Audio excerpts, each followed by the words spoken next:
Dear students, in my previous video I have taught you integrated judiciary system that adopted by our forefather. It has been mentioned in our constitution, and we have integrated judiciary system in which I have taught you कि Supreme Court is apex court in entire judicial system of India. Second, I have taught you there is a same set of law for all judicial system of India. Means for High Court, for lower court, for Supreme Court, there are similar set of law.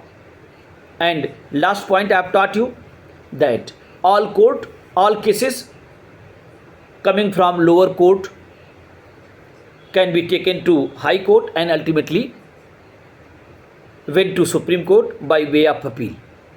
In previous video I have taught you. Today I am going to teach you independence of judiciary from the control of executive and legislature. And in integrated judiciary I have taught all points, but some important headings I'll teach you. By that only you can understand this topic very nicely. Independence of judiciary is ensured by the following device. Means how many devices are there? By that only we can understand that we have independent judiciary. Means executive can't control judiciary, legislature can't control judiciary. I'll teach this one. First point, appointment of the judges. Every judge of the Supreme Court is appointed by President after consultation with the cabinet as well as the judges of the Supreme Court and High Court. The judiciary and executive are involved in the appointment of the judges. First point clear?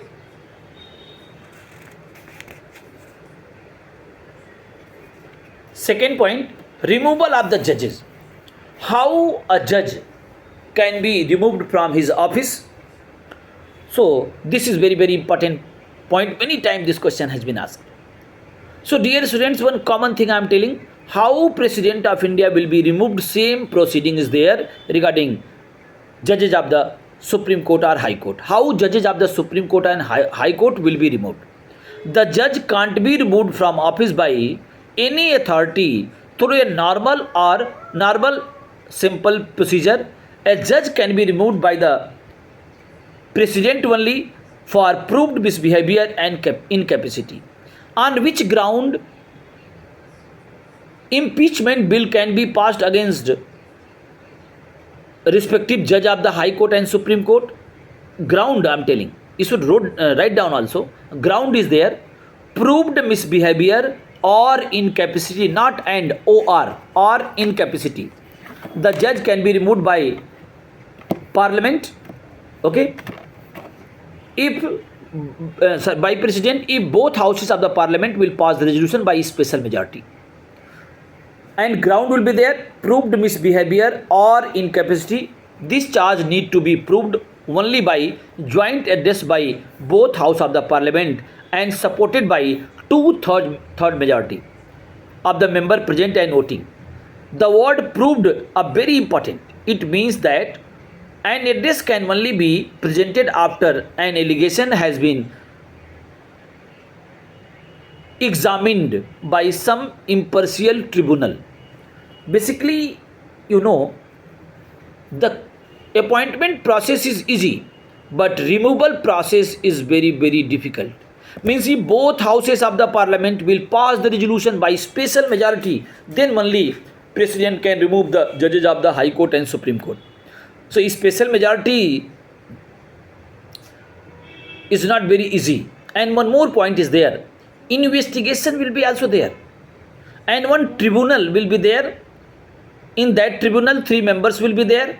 And judges and in that judges will be also there in that tribunal. If tribunal will report that really judge of the Supreme Court or High Court has violated the Constitution, means they have done misbehavior with the Constitution or incapacity is there, then only judges of the Supreme Court and High Court can be removed. I think second point my students are getting. Third one, security of tenure. What do you mean by this? The judge of the Supreme Court can remain in office till he has attained or she has attained the age 65 years.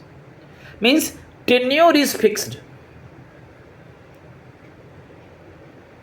Before the tenure, nobody can suspend the judges of the High Court and Supreme Court. Clear? And how judges can be removed from office, I have taught you. By impeachment bill, proved misbehavior or incapacity will be there, then both houses of the parliament will pass the resolution by 2/3 majority and one investigation tribunal required. So very difficult proceeding is there. Clear? I think my students are clear now. One example I am telling, then you'll understand. That is very, very important for you. Suppose your man sir appointed as a judge of Supreme Court and age is 64 years. So how many years your man sir will work as a judge of the Supreme Court? Your answer is there, 1 year. So security of tenure clear. Now salary and security of salary and services condition. Judges' salary allowances shall not be changed to their disadvantages during their term of office. The salary of the judges can't be reduced except during the period of financial emergency. Dear students, when financial emergency will be there, so that is the very pathetic condition, and in that condition anything can be possible. But in normal situation, Parliament is having power to increase the salary of the judges of the High Court and Supreme Court, but Parliament not having power to reduce the salary and allowances of the judges of the Supreme Court and High Court. Means security of tenure I have taught you, security of the salary and services I have taught you. Now freedom to announce decision and decrees. The judges are free to announce their decision and decrees in the court chambers without any danger to their person, property and fame. Their decision can't be criticized in public or by the press. It is a duty of state to ensure their personal safety at all cost. That one clear? Punishment for contempt of court. The Supreme Court can punish for the contempt of court if person or authority makes attempt to lower its authority. Contempt of court means, it is keyword, means disrespect shown to the court. Suppose your Mahansar is very powerful politician or powerful personality. If any decision, any verdict given by Supreme Court or High Court, and if I am going to criticize openly that judgment, so what I have done disrespect to judiciary. It means disrespect to the constitution. Then I'll be declared culprit. I think you are understanding this one. So each and every person have no courage to criticize the decision given by any judge of the High Court and Supreme Court. So that's why they are free to sort out the dispute by exercising the law and impose the law without fear and favor. Now, full control over the procedure of work and establishment. The Supreme Court is free to decide its own procedure of work and it established as well as the condition of the services of its employees. Thus, it is free from influence of any outside agencies.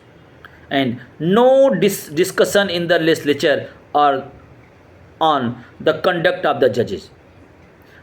No discussion can be taken place in the parliament regarding the conduct of any judge or about any discharge of his duty except when there is a motion of his removal. And last point, prohibition of the practice after retirement. The judges are paid handsome pension, but they are not allowed to practice after their retirement. This has been done so that judges are not obliged during their tenure as a judge to any prospective employers. Moreover, if they are allowed to practice, they might influence their former colleagues in the judiciary.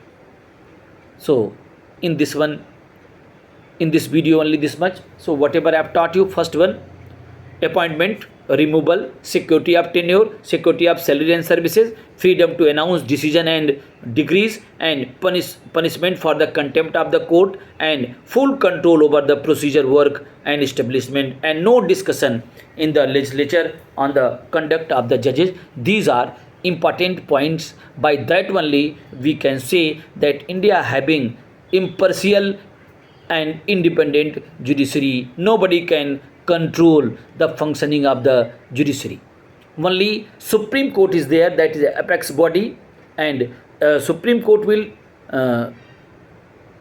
control the entire judicial system of India. Thank you.